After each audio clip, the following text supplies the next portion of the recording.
യേശുവിന്റെ നാമത്തിൽ ഇപ്പോൾ തന്നെ നിന്നെ വിടുവിക്കുവാൻ ശക്തനായവൻ യേശുവിന്റെ നാമത്തിൽ യേശുവിന്റെ അധികാരമുള്ള നാമത്തിൽ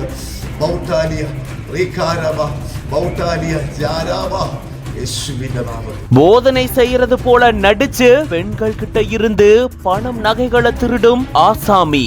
இப்படிதான் போதனை செய்யற மாதிரி செஞ்சு திருட்டு செயல ஈடுபடுவனு அவரே நடிச்சு காட்டினதா சொல்லி வீடியோ வைரல் ஆயிட்டு வருது. பல நாளா தேடப்பட்டவரு கைது செய்யப்பட்டதா கூறப்படுது.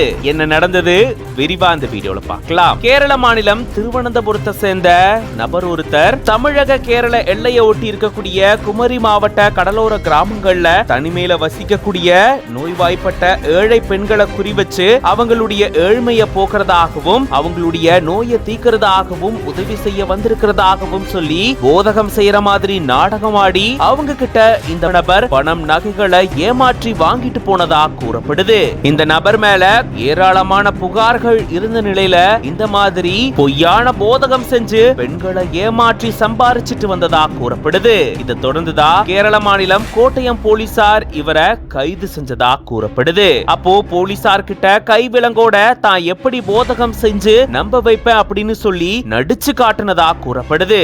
அந்த வீடியோ தான் இப்போ சமூக வலைதளங்கள்ல வைரல் ஆயிட்டு வருது. இது பத்தின உங்களோட கருத்துக்களை கமெண்ட்ஸ்ல சொல்லுங்க. மேலும் பல செய்திகளுக்கு பிஹைண்ட் ரூட்ஸ் பேஜை ஃபாலோ பண்ணிக்கோங்க.